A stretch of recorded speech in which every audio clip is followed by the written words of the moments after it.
morning, everybody.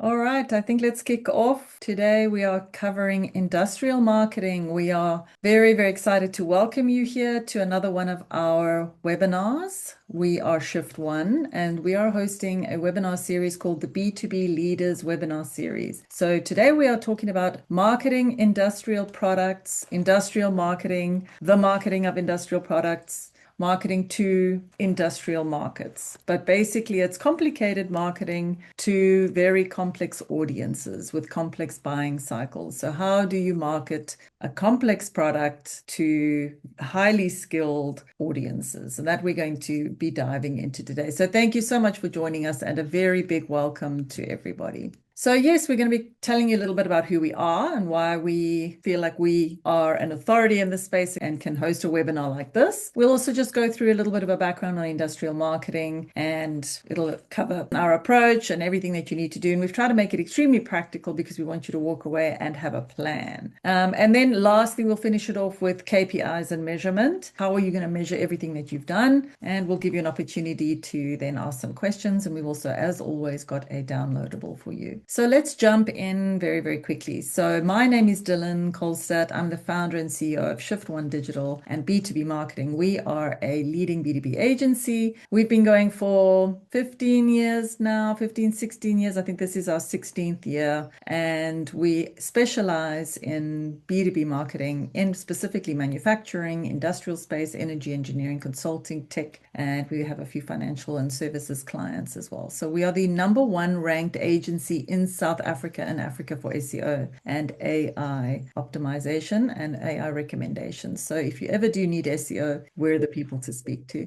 I'm joined today by Yonel Brink. Yonel is our client services manager. Thank you for joining me. Hi, Dill. Thanks for having me. Super excited to be here. Yes, Yonel is a heavyweight B2B marketer, and we've asked her to share some of her practical advice because she does this every single day for some of our clients and definitely is a pro. Okay, so as you know, we have offices all around the world and a highly skilled team standing by to service you. So what makes us different is we do the whole marketing side. So because we really predominantly deal with B2B marketing brands, I mean, we do have a few B2C clients, but I feel like B2C you can do with your eyes closed. B2B is a lot more complicated, and you need to really know what you're doing when it comes to B2B. And we obviously start with market research. We put the strategy together, focus groups and surveys we absolutely love, creating detailed customer journey maps, creating detailed personas, like who are we targeting, who's our audience, who's our ICP, press, webinars, events, experiences, stakeholder relations, and then putting everything together with marketing intelligence and ROI. That is a given.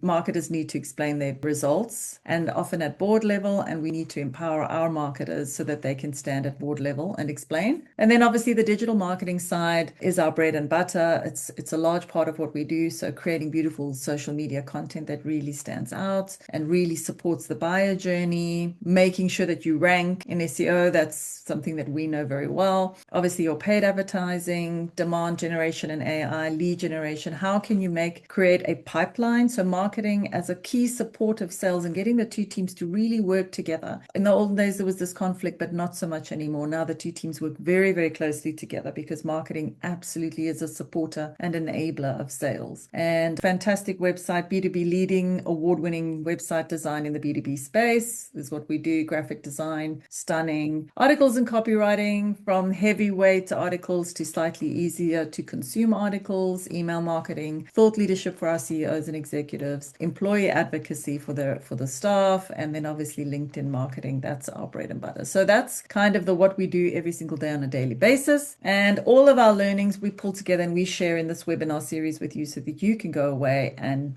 do what we have learned and hopefully avoid some of the learning and the pitfalls. Let's jump into industrial marketing. That's really what we are here to talk about. So very briefly, what is industrial marketing? Why is it different to other marketing? And, what is the reality that you as a marketer are facing right now? So we understand that our clients have very long sales cycles. Sometimes it takes 3 months is a short sales cycle, 6 months is the start of the sales cycle really starting to come to fruition. And often it goes as long as 18 months. Your prospects are already have contracts. They've already awarded their RFPs. And now how do we bring in this account-based marketing approach to really woo this prospect so that when that RFP comes up for renewal, you are top of mind and they've potentially already made up their mind that they want you to win it. And that's really what marketing does. Marketing wins the sale before the RFP has even come out. And that's really what our goal is. So we're looking at multiple decision makers and they're all very different. So you've got a procurement manager who isn't technically savvy.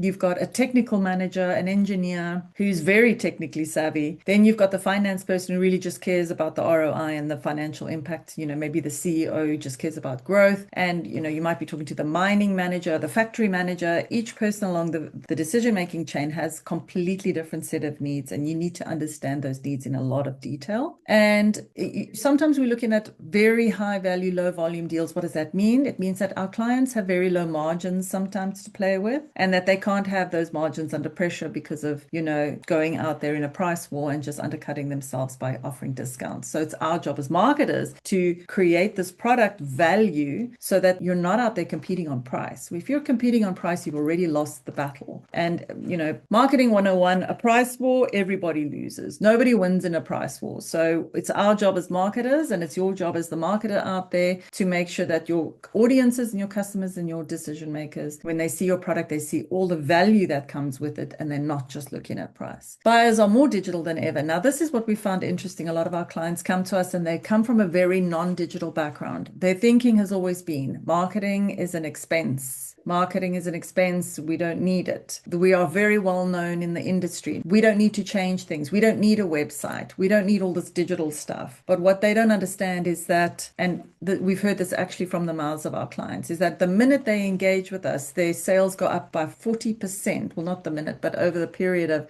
a few months, their sales improve by 40%. And it's consistent and sustainable. One of our clients gave me that testimonial yesterday to say that that was her thinking before she always approached marketing from the point of view that it was an expense, but she switched and now she actually regrets not starting earlier because she says marketing is an investment in your business. And what we first did was we overhauled their website, made it professional. She says she's constantly being told by her clients, it's so easy to deal with you. The website's easy to navigate. I can find your product. I know what you offer. So the marketing absolutely has given her a brand, and that brand is another one of those layers in the value creation that moves you away from price. So marketing creates a brand, and that brand has value and plays a role in influencing the decision-making process. So marketing is now responsible for the entire sales pipeline. If you're lucky, your boss just says, you need to just do brand awareness, and brand awareness is the fun stuff. Brand awareness is easy. Very, very difficult to track your marketing impact all the way through to the sales. Difficult, but not impossible. And definitely with the technology that's available now, very, very, very possible. So 77% of the B2B buyers said their last purchase was very complex or difficult. So guys, absolutely, please be active in the chat. We do have Susanne on call who's going to be actively answering your chats there as well if you do have something that you want to ask. And Susanne, you're welcome to flag if you want us to address any questions. Okay, so let's quickly go to the next slide here. So what is the difference that we're facing now? What has changed? We've got rational, logic-driven buying decisions. Our buyers and our decision makers who and as marketers, we are very, very responsible for the ROI and being able to report back on the ROI that we've delivered. And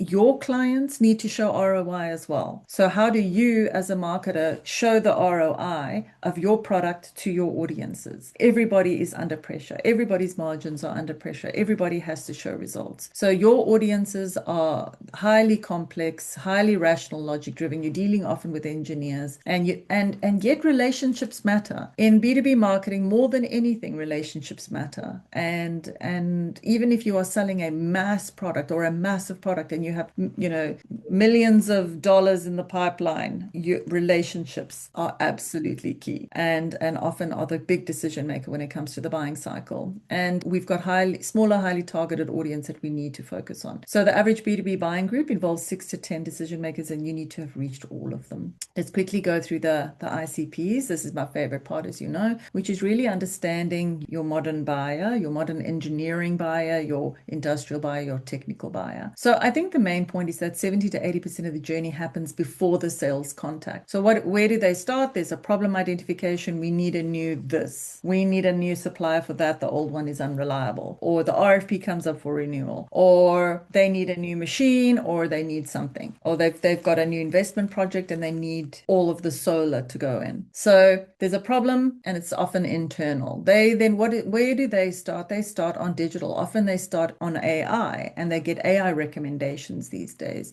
So they go to Google and they type in the search, they go to AI, they ask for recommendations, they go to LinkedIn, they might go on forums and might ask their peers. They create a short list of the vendors. The other place that they're looking is your website. And a lot of the times when I land on customers' websites or prospects' websites, it is a very poor representation of the scope and scale of the business, a very poor representation of what you do. And very often there are products and services missing, or you are making me, the customer, dig on your website to try and find what you offer. And that's one of the first things that we do when we take on a client is we will audit the website. And it's not because we want to make money. It's because we need the website is often ground zero for a customer's journey with you. And if your website doesn't show the scope and scale, the gravitas of the business, the competency and the people behind the brand, then you're absolutely dead in the water. So that's where the vendor shortlisting comes in. And that's where you need to have your company shortlisted. They do the technical valuation, internal approval and procurement. And marketing plays a key role in this process. And that's your job here. And that's why you're on this call now, is to understand how can you do this better. 70% of the buyers complete their journey before even engaging with sales. And so that's, if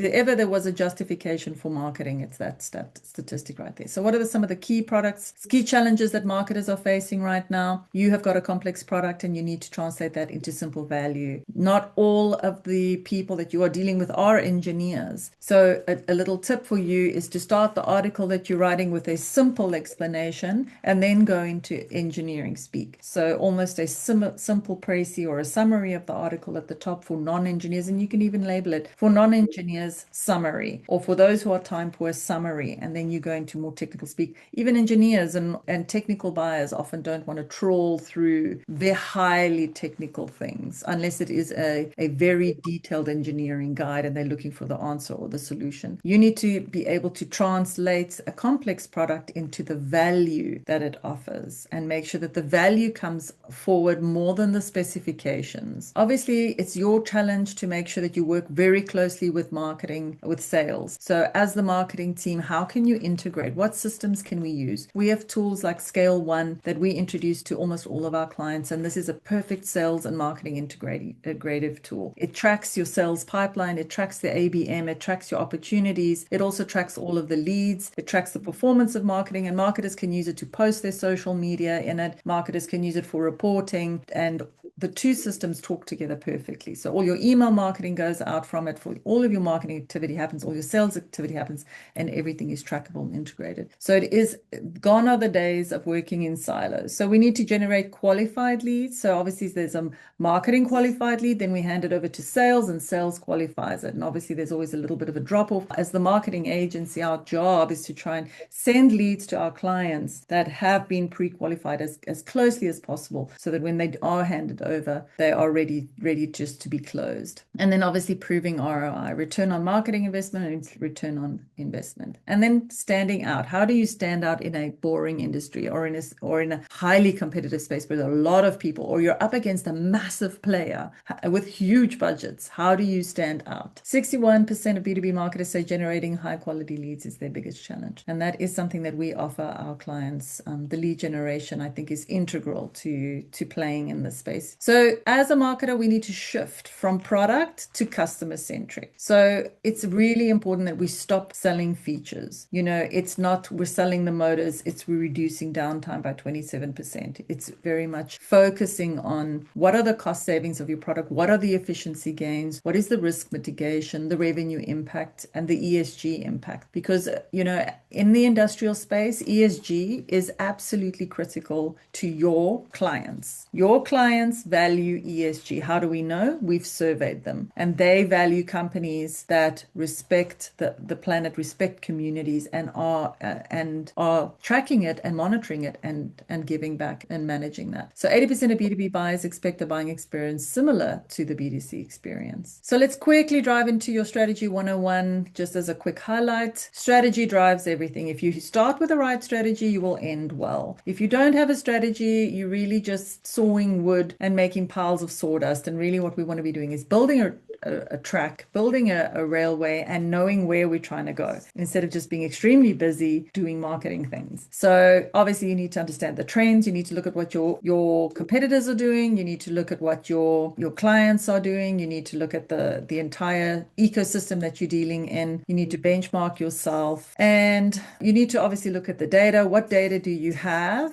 Pulling your data from the systems that you have. What insights can you draw from that? What are the doing the gap analysis? I love gap analysis because it's finding the positioning matrix that really gives you that blue water around you, where you really do have a gap around you and there's nobody competing in your space. And these two continuums need to be of value to the audiences. So where can you position yourself, and where do you want to be, and how are we going to get there? Obviously looking at your audience insights and doing all the persona work that we've discussed, and then creating that clear value proposition per audience and per persona, and then doing the design and rollout with continuous testing and iterations. So companies with a documented marketing strategy are 313% more likely to report success, and that's also probably because they are the only ones doing reporting as well. So if you don't have a marketing strategy, you're probably not doing robust reporting either, but definitely having a good strategy and having good reporting at the end, very, very important. And very, very quickly, before I hand over to Yonel to get into some of the practicalities, how do you decide your ideal ICP? And this is where account-based marketing comes in. ABM is the point of the spear, is knowing who you are trying to target literally by name. And that's where you have to work very closely with your sales teams. And this is where marketing and technology come together, because we can target by name. We can target and woo the audience, not stalk them, maybe a little bit of stalking, but definitely no harassing. We don't harass, we don't spam, we don't bother. It's based on needs. It's based on understanding what they're looking for in the marketplace. And so obviously this is again coming back to our research, identifying your accounts that you want to target, identifying who you've lost that you want to regain, identifying who's not buying fully from you. Can you win more from them? Maybe they're buying from a competitor. What are they buying? Why are they buying from a competitor? Can you win that work from them? Maybe they inquired from you, but they never bought. How are you keeping them warm? Because that's where these beautiful systems that we have with Scale One do the sales follow up for your teams. Because I'm telling you now, your sales teams are not following up, because there's definitely people that have inquired that, they've downloaded that thing. Are they getting the automated follow-ups? I don't know. I certainly hope so. So decide who you want to target, go and find exactly who they are, work with your sales teams. What are their pain points, buying triggers, and targeted campaigns and ABM can improve conversion rates of up to 300%. So let's move away from mass. Let's move to micro, and you'll be a lot more effective when we focus on quality over quantity. So as we said, you're going to start with market research, and it's really important that you align it internally. So make sure that you have all the stakeholders with a voice in a room when you talk. When we start designing a website, I always say anyone with opinion needs to be in that workshop, please, because I don't want to be designing that website and then they hit me afterwards saying, why didn't you do this thing?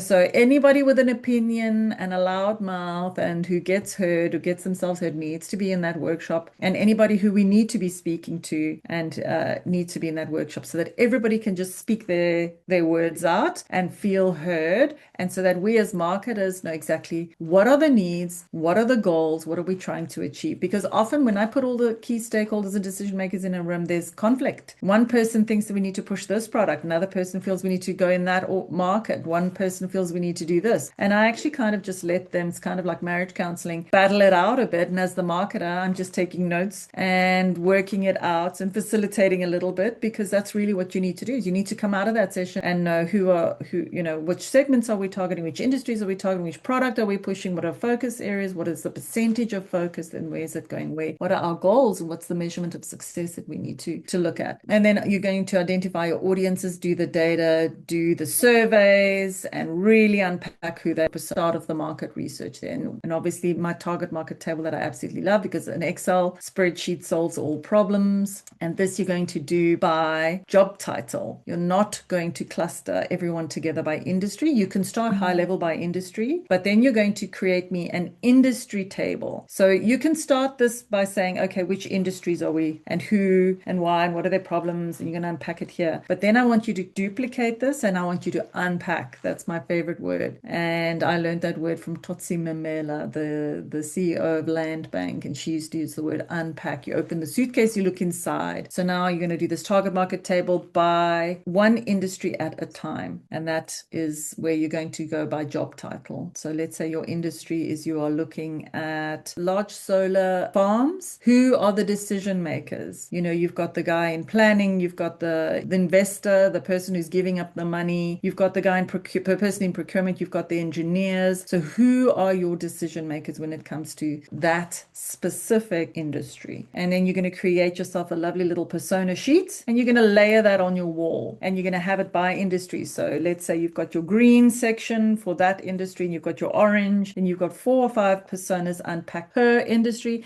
and they're stuck up on your wall or they're in a little plastic flip chart. And when you're creating content, you're going to open that flip chart, you're going to look at that persona, you're going to create content for that persona, or you're going to put that into the GPT that you created. You're going to create a persona GPT. You can actually create a GPT for the persona that you are targeting, and you can ask that GPT, would this persona like this piece of content that we've just created? And that you can train that persona to be a virtual persona for you. But obviously AI, as we know, is very flawed and often can just generate a whole bunch of gibberish. So really, you've got to be extremely robust in your interrogation of what it gives you. And you can always test it against your actual audiences. Okay, at last, we have come to the point where dear Yonel can speak and share her wisdom. So I will hand over the microphone to Yonel. Take it from here. Thank you so much, Dylan. I did enjoy your voice. But yes, your marketing strategy starts with effective content creation. And no, I'm not talking about your social media post. We're going to dive into that, yes. But how do you create effective content creation? If you go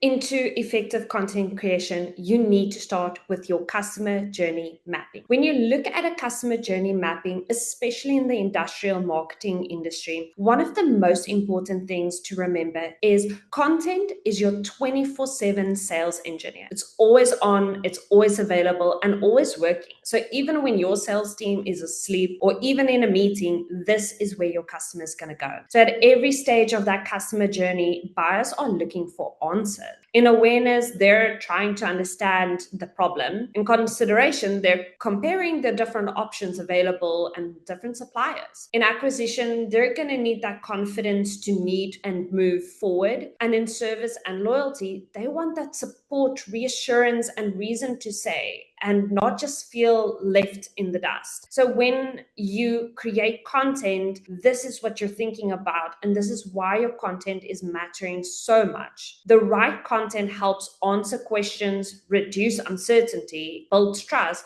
and move that buyer closer to your sales team and convert them. So how do we do this? White papers, case studies, demos, explaining videos, they are not just marketing assets. They are active sales tools. If we think about the content that we're creating, the first question needs to be messaging that works. When it comes to messaging, especially in this industrial, when we're talking about complex products and simple value, simple usually wins. One of your strongest formulas that you can use is problem, solution, measurable result. Why? Well, because your buyers, they don't want a bunch of jargon thrown at them. They don't want that clever wording. They want to know that you understand their operational challenge, that you're giving them a credible solution, and that solution is actually going to give them real business results. Because at the end of the day, everyone can make a bunch of nice promises, but is it really going to come into reality and give that desired outcome? A fun fact is that 95% of B2B buyers choose vendors who provide relevant content at each stage. So use the case studies, proof points, and data-driven claims to your benefit with clear benefit-led messaging. Now that you've looked at the ICPs, you've looked at the customer journey map, and you've thought about your messaging, you need to think about your go-to-market strategy. One of the biggest mistakes companies are doing is jumping straight into tactics before that strategy is even clear. That is why I say your starting point is, who are you targeting? What are you saying? And where are you reaching them? To a lot of people, this is a silly question, but I promise you, having dealt with multiple clients in various industries, this question still stops them in their tracks. It still confuses them and they still seem a little fuzzy on the details. But it is very important that if these three questions answers are still a bit unclear, the rest of your campaign will become guesswork. When you've got all the very clear answers to these three questions, you move over to your go-to plan itself. That means you're going to create a plan that tailors itself to each audience, each section, every stage that you just mapped out. And you're going to make sure that you're just not creating noise, but guiding that ICP towards the desired action, which is talking to your sales team. Then you're going to go into creative testing. Before going all in, you'll test different messages, creative angles with those ICPs. Like Dylan mentioned, when you create GPTs based on your ICPs, that means that you can test what your desired outcome is going to look like. And essentially, what you do is you want to try and see what's going to fall flat, what are my objectives, where are some pain points that I might not have seen at first sight. And it's essentially the best way to go around, because you don't want everything to fall flat after you've already spent your budget. You want to use little increments to kind of make sure that all of the small issues are sorted out before the entire budget is spent. And then finally, empower that sales team. Marketing is now a part of your pipeline. It's part of your value add. So they need to speak to your sales team. And that's why it's not just stopping at leads. It should equip your sales team with the tools like case studies, leave behinds, presentations, brochures, anything like that. And the right CRM, like Dylan talked about, Scale 1, is really important when this entire journey comes together. Then I always love this step. Dylan likes the planning and the strategizing and the gap analysis. For me, the fun starts when you are launching your go-to-market strategy. You need to start with basics. Don't overcomplicate it. Start with a fresh, updated website that connects your SEO and your UX elements in best practices, please, I beg you. At Shift One, we've created amazing websites for so many of our clients. And this is, like Dylan said, as soon as you start seeing those results months later, that is when you're like, I wish I should have started it sooner. When you've created that base foundation, you'll move over to social media content. Your social media content needs to build trust, visibility, and loyalty over time, because buyers are assessing your credibility long before they're going to fill out that form on the website. And when you've built this trust and you've created your content, you're moving over to LinkedIn, the bread and butter of B2B. LinkedIn has two elements: organic and paid. Organic is going to help you to build authority, where paid is going to help you target precisely to the decision maker. And you can use employee advocacy to expand your reach to real people, because at the end of the day, people buy from people. So don't just make yourself this big black company that is behind a wall where no one feels that they can actually connect with you. Then I always say you move to the growth levers. Paid ads are to capture intent. Email nurturing is to support the sales process. Trade shows and events can actually amplify what you're doing digitally. And then lead generation systems, they create that ongoing demand rather than the one-off spike. When you've moved over from your growth levers, the real mind shift starts at don't just think channels, but connected journey. People are distracted. They are on their phone while watching TVs. They are reading emails while at the gym on the treadmill. So you really want to make sure that you're creating content at every stage, but on multiple channels, because that is really how you're going to bring back that attention span to your solution. Companies using 3 or more channels have actually reported to generate 287% higher purchase rate than a single channel. So the goal is not to be everywhere, but to create connected path with awareness to pipeline. Lead generation. This is B2B. Your focus should always be on quality over volume. It's not about collecting as many names as possible. It's about generating sales qualified leads that we talked about. That's genuinely worth your sales team's time, because time is money. So the right mix of tactics needs to be implemented. You have things like gated white papers that helps guides and attract prospects who are actively looking at researching your company and solutions. Then you have LinkedIn lead gen campaigns that allows you to reach highly specific decision makers, like Dylan mentioned, per name, per industry, per age, per area, and more. And A/B testing really takes that even further when you target by high value accounts with a tailored messaging. Remember that people buy from people. Then you have outbound tactics like mass cold emails, micro warm email, appointment setting, automailers. These can all help create a direct opportunity and keep prospects moving through the funnel. Retargeting campaigns are also very critical because most buyers don't just convert at that first interaction. They need multiple touch points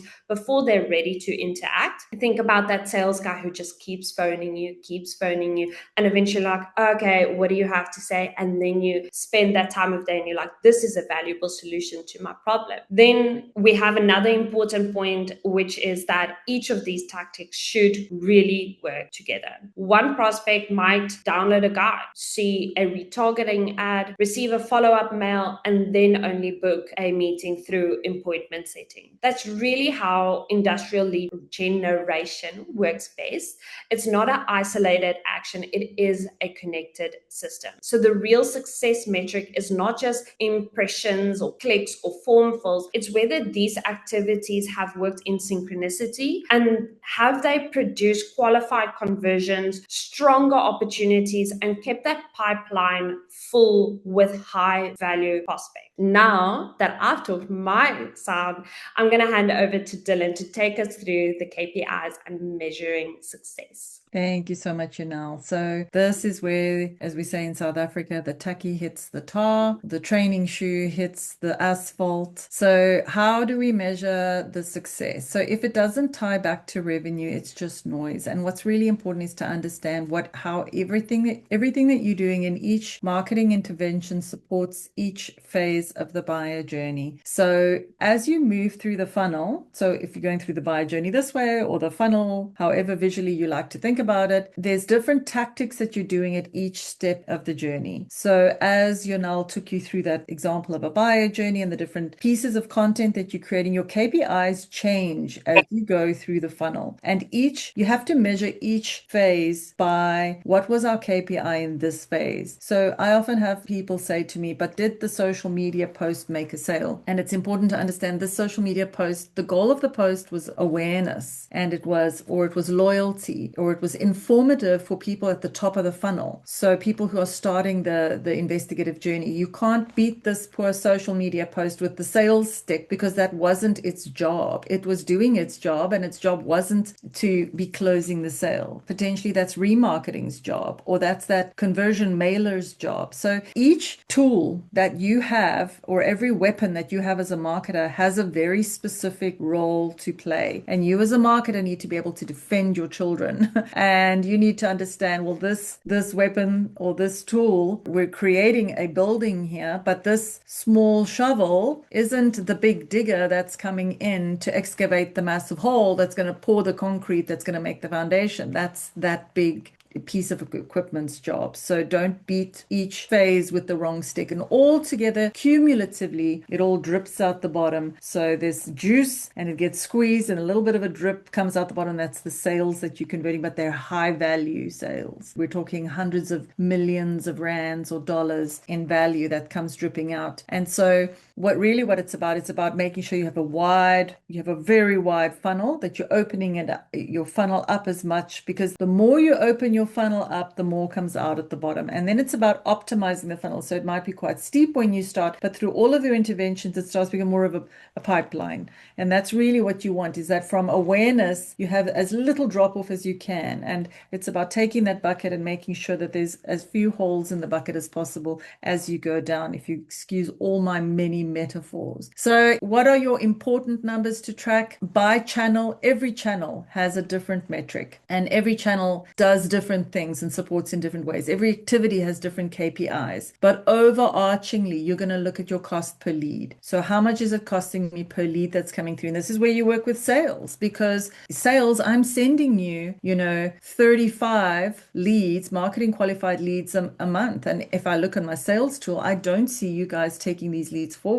Now you're making me look bad because these leads are not converting into sales, but I don't see anybody following up. No, they are following up. Well, can you use the tool, please? Because we all need to see that they are following up. And if you drag the person from here to here, automations fire off. I need you to be using the tool. And this is where it becomes a robust conversation between the two departments, because sales delivers on marketing's promise, and we need sales to make sure that they are doing their absolute best. And I know that our sales teams are working very hard, and very often we give free training to our sales teams or our client sales teams, because we actually want them to succeed and because they make us look better. So they help us to convert those leads into sales. So the cost per lead, and then it's important that sales tells you their conversion rates. So if I send you 10 meetings, how many will you convert into a sale? And often we'll hear things like, well, 7 to 8 of the 10 meetings that you send, I'll convert. Amazing. That's a fantastic ratio. So if that, then I can start doing the numbers. I can start saying, so you need so many leads in order to make so much money, and then you start asking questions like, how many leads can you see? How much capacity do you have? And then you start working backwards from there. You start at the bottom here to say, what's your conversion rates? What's your cost?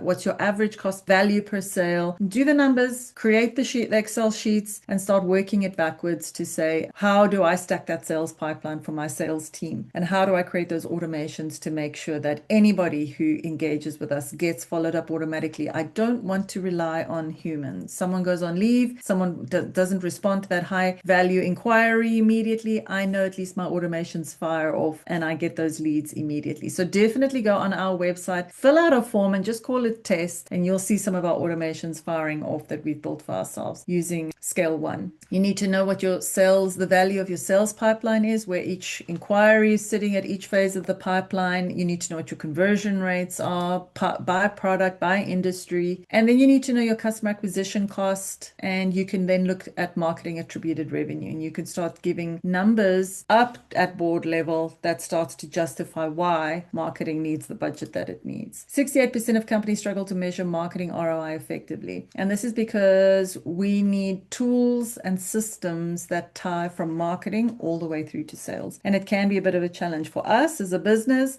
Our oversight sometimes stops where after they filled out that form. If you don't have our Scale 1 CRM sales and marketing tool running, it's up to you then to follow up. And then we're waiting and we're calling, and we may have tracking in place, and we may say, did this person convert? Where are they? Has somebody followed up? We create shared Excel sheets, because in this B2B space, we're not dealing in massive numbers. We're dealing in small numbers, very trackable by name, and it's important that we know where our sales are going. So at a minimum, have an Excel sheet between sales and marketing that sales has to fill out to say exactly where those leads are, and how they've been following up. And we've got columns for how many times they followed up, when they followed up. You've got to nurture those leads. So when we pass a lead on to sales, we're not just throwing something over the fence. We need to make sure that they're following up and building relationship, because that's really what it is. And that's where digital marketing comes in, employee advocacy, because if you can social sell and become friends digitally with your prospects, it's a lot harder for them to say no to the sale. So yes, in closing, what are the key takeaways that we have tried to impart today? Industrial marketing is no longer slow, traditional, and purely relationship driven. It is very much now digitally influenced. Digital influence is key and central to B2B buying, and digital amplifies everything that you're doing that's not digital. Digital amplifies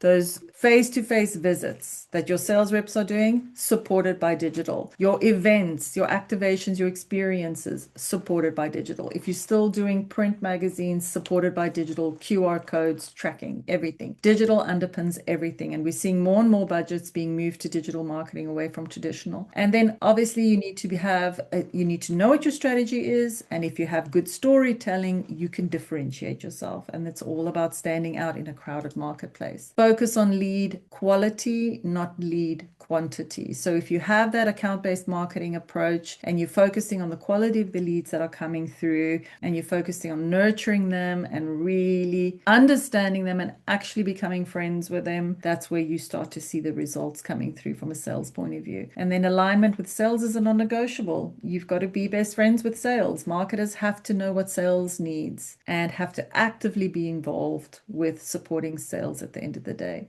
So are there any questions that we might have? Go ahead and put any questions that you have in the chat. While you're doing that, I'm just going to put up on the screen, we're giving away, as usual, a freebie, which is an industrial marketing playbook guide. You're welcome to use the QR code or the links that have been shared here. We've got the target market template. We've got the playbook for you. We've also got an article that we've written to tie everything back. So there, that is being shared with you now. And yeah, so we are standing by to help you with anything that you might need. Go ahead and follow us, our Facebook, Instagram, and our LinkedIn. You can also reach out to me or to Yonel on LinkedIn, and you can DM us anytime. You can also pop us in an email if you're looking for any support. Other than that, we would like to thank all of our participants. I'd like to thank my host, Yonel, and yeah, we wish you all a fantastic day. Thank you, Susanne. Yonel, any closing words from you? This was very insightful. I hope you guys took away all these key elements. It was amazing. We look forward to connecting and doing this again. Always be sure of yourself, your strategy, your ICPs. Connect the dots before you just go and spend that budget, because maybe next time they're not going to increase the marketing budget. So make sure that you have that alignment. But if you don't have any questions now and you think of something a little bit later when everything's sank in, Dylan and myself are always keen for questions. We have a big passion when it comes to marketing. So don't hesitate. Feel free to reach out. We love to hear from you guys. Thanks. Absolutely. Thank you, Yonel. And if you wanted a demo of how Scale One can help support your marketing efforts and integrate with sales, as well as create decent reporting for you and support your sales automations, please just book a demo there. You can use that QR code. But thank you again for joining us. Please like, comment, and subscribe if you're watching this on our YouTube channel or on a social post. We need more subscribers. Thanks to everybody. Have a wonderful day. Be warm and well fed, and get out there and close some sales.